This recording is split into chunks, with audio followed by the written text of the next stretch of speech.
When I was protesting in Fort Benning, Georgia, all I did during a security processing before we got arrested was lower my arms. Honestly, that's all I did. They were roughing up people during the search part, and these were nuns and priests, and some of them were elderly people, and I just quietly said, "I'm sorry, I'm not going to cooperate with this any longer." Bang! I was down on the floor, I had a black eye, I was hogtied, and somebody was kneeling on me and referring to me as this expletive deleted, and I couldn't breathe.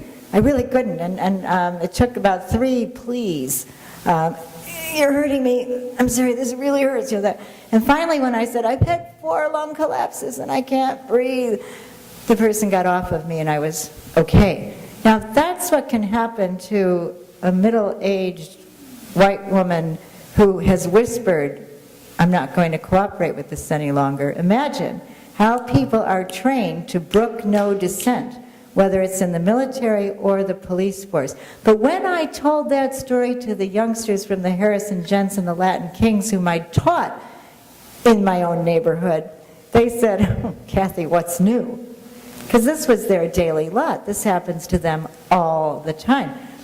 Congress people and senators investigated this case. I didn't ask for it, but others were so outraged because I'm white.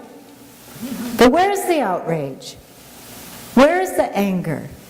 Where's the sense of queasy disgust with the way that this authority system is being enacted in the gulags of the prisons across the United States?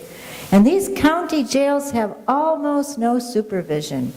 People can go in there and have their way with the prisoners. So it's a terrible reality. It's a terrible scar on our history. And I think that the Reverend Dr. Martin Luther King certainly identified it. You know, when he talked about the triple evils, the third one is impoverishment, racism, impoverishment, and militarism. And they're very, very tied in.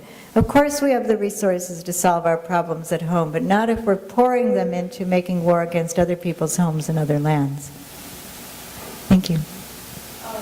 My name is Susan. Hi, Susan. I was wondering whether, and I hesitate to use this term because it sounds too hippie or maybe too hippie, but I was wondering whether this might be a time period where consciousness-raising groups need to start up again. Because what I'm seeing is this disconnect, people are mentioning it. People know, sort of, that we're stuck there in Afghanistan and Iraq. And people know that the storyline is focused. But the knowledge is not triggering action. And I remember in the 70s, consciousness raising meant a lot of time spent. I remember Francis Ward Lopez, who first sent to this YMCA in 1976, consciousness raising people because they were trying to get people to understand that resources were not scarce. That was the mythology in 1976. Resources were scarce, thus if bombs happened to be dropped in Asia and we lost 1 billion people, well, good, because we didn't have enough resources. And these young people that were trained by Food First came here, and you signed up for it in the summer for 4 hours, and you laid on the floor, you know, hitting stuff, and they made you think over 4 hours why we were so convinced that resources were scarce. And they shifted, we're trying to shift the consciousness from scarcity of resources to the politicization of distribution. And this was a movement. You can kind of check it out. I remember just going there in the afternoon finding it so odd.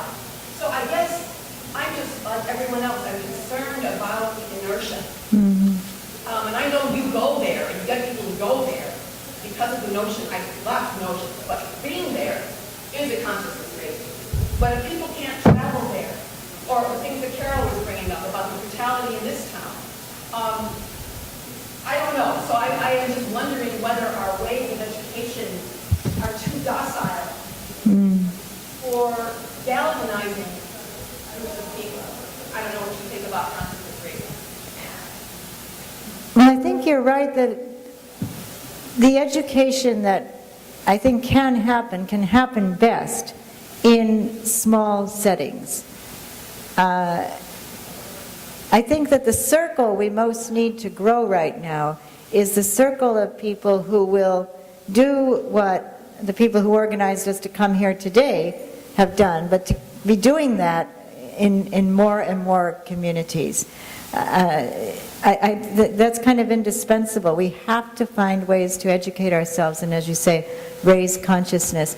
I do think that the internet access is something new and that it can be used in ways that just multiply exponentially our distractions, but it also can be used to put us in very direct touch. I've been part of Skype phone calls like every other day between high school students in the United States at Jesuit college prep schools and in Afghanistan. These kids I know will do 24-hour Skype-a-thons and take calls from people all over the world. And I'm starting to see relationships build even though people aren't necessarily getting on planes and going over there. But if anybody wants to get on a plane and go over there, see me. My name is Austin McCann, and I sort of wish that I could have said this before folks had scared out, but Sorry, Austin. I think that there's a notion that we can't feel the shockwaves of this war in our community, but I think we're disregarding the amount of soldiers who come back here and are afflicted with PTSD, traumatic brain injury, military sexual trauma, which there's a huge lawsuit going on about right now. I'm a member of a group called Civilian Soldier Alliance, and we provide support to GIs who resist and veterans who resist. I work with Iraq Veterans Against the War and a couple other groups. And these folks, our philosophy is that these folks can be the real, the critical turning point in ending this, because as long as we're still trying to replicate some sort of protest model from the 60s or 70s that we've moved past through technology or whatever reasons, we're stymied from looking at more systemic ways of challenging the movements of how those things go, which we feel if you can get soldiers, whole troops, whole battalions to refuse to go, then they don't have soldiers and they don't have war. And one of the big projects that Iraq Veterans Against the War is working on right now is called Operation Recovery, which is aimed at stopping the redeployment of traumatized troops. And basically we're trying to raise awareness about the mental traumas that are inflicted on our soldiers. Iraq Veterans Against the War is also a solidarity organization with the people of Iraq and Afghanistan. And basically try and point out that soldiers are not morally responsible for this war, but they are affected by it and they are being repeatedly deployed despite trauma making the war worse. And I guess I just wanted to raise that and didn't know if you had any reflections about that. Well, thank you, Austin. I think civilian soldier alliances are crucial, and the work of IVAW is